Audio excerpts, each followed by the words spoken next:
Good morning. The court is in session. Our first case is the New York rifle and pistol case. We are ready to hear the petitioner's argument. This is Judge Barefoot Sanders, Team 2. You may begin. May it please the court, my name is Donna Regalado, along with my co-counsel, Isabel Ojeda, and we will be representing petitioners Robert Nash and Brandon Koch. In our time before the court, we'll be addressing the issue being whether the Second Amendment allows the government to prohibit a law-abiding person from carrying handguns outside of the home for self-defense. We will explain why we've always had the right to bear arms, which makes this a fundamental right. We will then explain why New York's proper cause law fails the strict scrutiny test. We have always had the right to carry arms. Counsel, exactly what does the Second Amendment protect? The Second Amendment protects the right to keep and bear arms, Your Honor. Is there a difference between the verbs keeping and bearing? Yes, Your Honor. To bear is to be able to carry and to keep is to possess. The Second Amendment protects the right to carry arms, not just to keep them. The Second Amendment states, a well-regulated militia being necessary to the security of a free state, the right of the people to keep and bear arms shall not be infringed. And what does the term arms include, counsel? Your Honor, that would include anything that a person could use for self-defense or quickly use for self-defense. Typically, a weapon that could be found in the home. The amendment guarantees the right to possess a weapon once in a well-regulated militia. In Heller, Justice Scalia wrote that the first part of the amendment, which mentions the militia, is a prefatory clause. Well, why then did the militia include, what is a militia and why did the framers refer to it in the Second Amendment? A militia is a group of citizens who will form in a time of need to defend their country. And the founders included this in the amendment because at the time that the amendment was written, a militia was very much necessary because there was a lot of war going on during that time.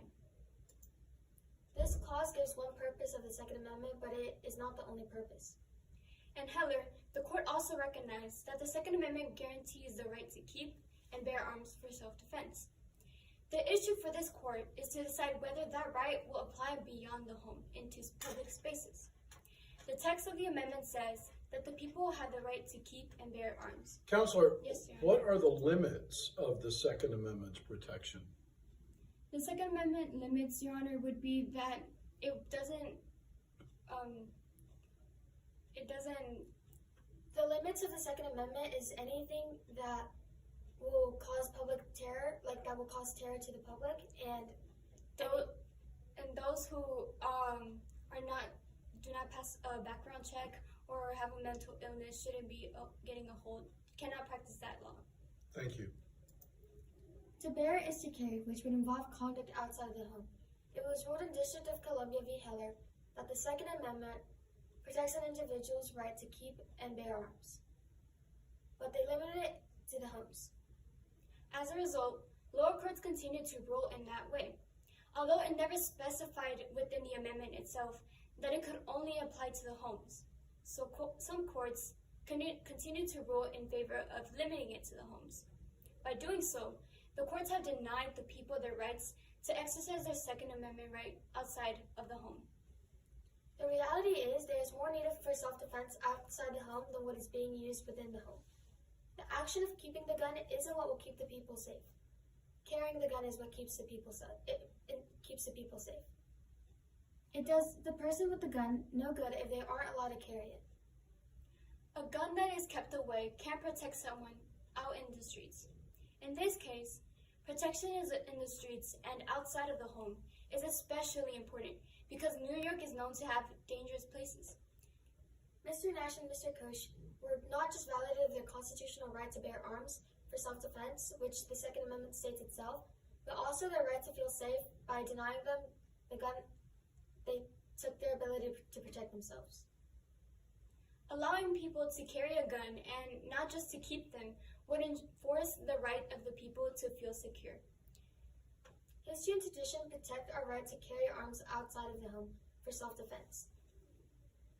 It has also been recognized that the Second Amendment protects the right to carry arms since tradition and history have followed these principles. Well, I understand that was the principle followed in Heller.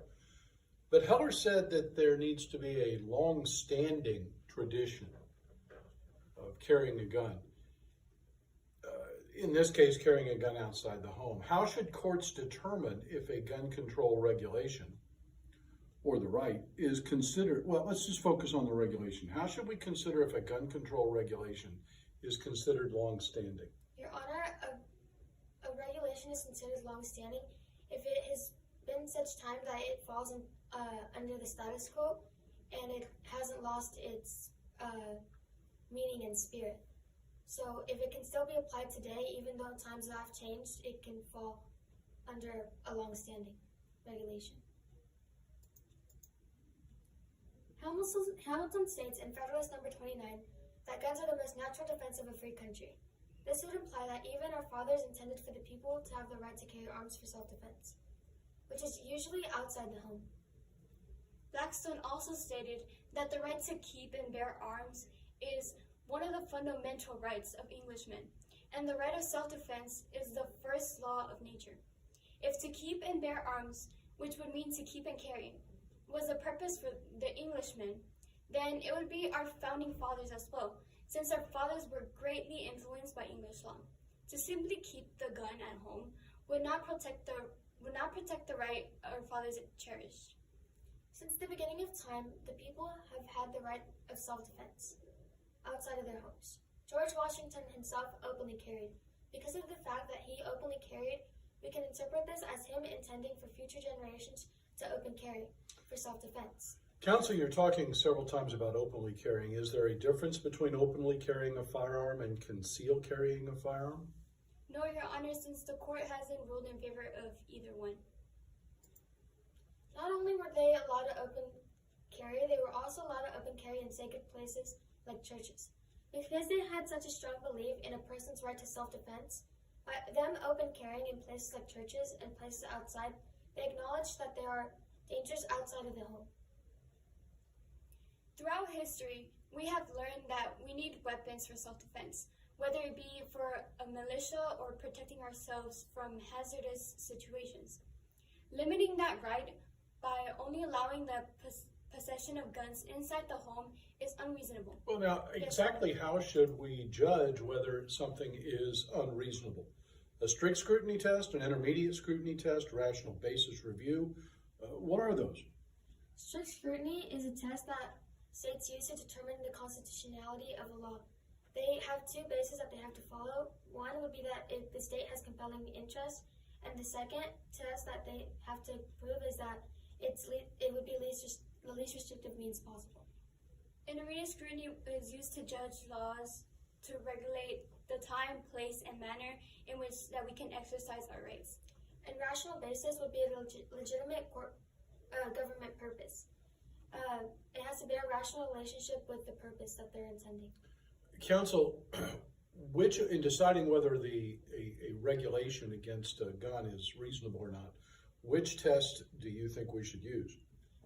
We believe that we should be using the strict scrutiny test in this case. We believe strict scrutiny is the best because the public safety concern does fall under it would be considered a compelling state interest. So how should the court consider public safety implications of licenses to carry firearms? It should consider it as compelling state interest. And this law that New York has put in place does indeed pass the first, we will admit that, but it is not the least restrictive means possible. It is more likely to be in danger outside of the home rather than inside of the home.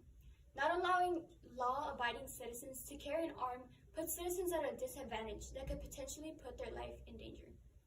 Moving on to our second argument, New York's restrictive carry regimen violates the Second Amendment. New York's proper cause law fails the strict scrutiny test. Robert Nash and Brandon Koch were not allowed to carry concealed weapons for self-defense because of New York's highly restrictive law. The law states, no license shall be issued or renewed unless the officer finds the applicants exhibit good moral character, lacks a criminal or mental illness record, and no good cause exists for the denial of the license. This means that a law-abiding New York citizen does not have the right to bear an arm for self-defense, yet they allow them to own a gun for hunting purposes. This law strips the New York citizens of their constitutional right to carry guns for self-defense. But even so, the law itself does not pass the strict scrutiny test. The strict scrutiny test is a form of review that can be used to determine the constitutionality of certain laws. It shows that if the government wants to interfere with the constitutional rights, it must pass a two-part test. The first requirement is that the law is in the compelling state's interest. It can be argued that the law can be in the people's interest since New York has a bad history with guns, so they would try to avoid those problems by trying to take people's guns. By doing so, they also take away their right to self-defense, especially outside of the home. It was stated in District of Columbia v. Heller that the reality that the need to defend oneself may suddenly arise in a host of locations outside of the home. This especially applies to New York, where it is known to be quite unsafe. This would make it quite reasonable to make it believe that most citizens would want to protect themselves outside of the home, maybe even with a concealed handgun. The second part of the strict scrutiny test that the law must show that it is using the least restrictive means possible. This is where New York's proper clause law would not pass the requirement. This law is in a way of getting rid of as many guns as possible and leaving the public defenseless. In an essay on crimes and punishments by Cesar Beccaria, it stated that laws that only disarm those who are neither inclined nor determined to commit crimes make things worse for the assaulted for an unarmed Man may be attacked with greater confidence than an armed one. Instead of getting rid of the guns of those who would be in a danger, which would be a much smaller portion, and keeping the arms of those who fail the requirement and would like to own for self-defense, New York is doing the opposite. By the law getting rid of the majority, which isn't the problem rather than the minority, the law doesn't meet the second requirement, since it is not using the least restrictive means possible. New York's proper clause law is too broad. Our petitioners, Nash and Koch, were not allowed to own guns for self-defense as a result of New York's highly restrictive law, as well as too broad of a law. Counsel, Yes. they were given a license, correct? correct. And what was that license for? That license was to hunt, Your Honor. Isn't that enough? No, Your Honor. Why not? Your Honor, it is not enough because in the constitutional right, they have the right to bear arms for self-defense. Therefore, them just allowing them to hunt wouldn't be fulfilling the right that the founding fathers intended for the Second Amendment to protect. The law allows no license to be issued or renewed unless the officer finds the applicant shows good moral character, has no criminal or mental illness record, and finds no good cause for the denial of the license. The proper cause determination is left to broad direct discretion of a licensing officer, which would be considered too extensive. As James Madison said in 1788, all new laws are considered as more or less obscure and equivocal until their meaning be liquidated and ascertained by a series of particular discussions and adjudications. This law hasn't set any guidance over what criteria must be met in order to meet that proper cause. As a result, officials are able to constantly change those requirements and even change them to use them in discriminatory ways. They can deny someone the right to bear an arm based on their skin color, race, religion, etc., and they can blame it on them not showing a proper cause. Counsel, are you suggesting that your clients were somehow discriminated against because of race, religion, or nationality? Yes, Your Honor. They were discriminated in a way that they used the fact that they, quote-unquote, did not show a proper cause, which would be incorrect. They weren't discriminated in the way that they were a different race, but they were discriminated in the way that they didn't show a proper cause, just because they didn't show a need. The person can also state that they need a gun for self-defense since they live in a dangerous neighborhood or may feel threatened. yet they can still deny them the right. This takes away their right to self-defense, which is the core purpose of the Second Amendment.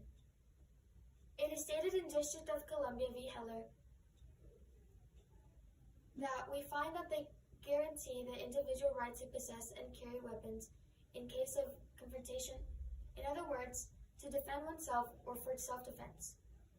This was then applied to the states when McDonald v. City of Chicago ruled that the Second Amendment also applies to state government through the 14th and 14th Amendments incorporated doctrine. New York's proper cause law is saying that to protect oneself is not proper cause.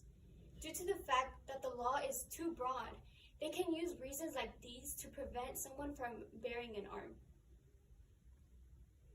Additionally, the licensing officers may feel free to accept a license by affirming them so long as they are rational, and setting them aside only if they are arbitrary and capricious. In Baldia, it says, since there are no reasonable requirements that would need to be met to obtain the license, this could result in the wrong person obtaining their hands on a weapon.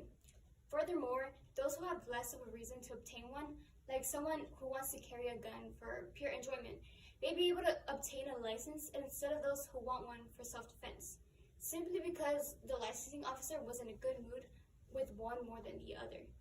This would defeat the whole purpose of the law.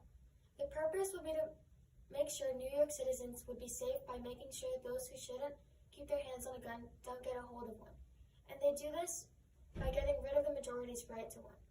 Yet, if they randomly hand out licenses based on their mood simply because there are no limitations to the law, then what's the purpose of the law? In conclusion, we have always had the right to carry arms, and New York's regiment is unconstitutional. We pray that this court reverses the decision of the lower courts that petitioners should be allowed to carry guns outside of the home under the Second Amendment, as long as they are a law-abiding person, because we have always had the right to bear arms, and New York's proper cause law is unconstitutional. Thank you.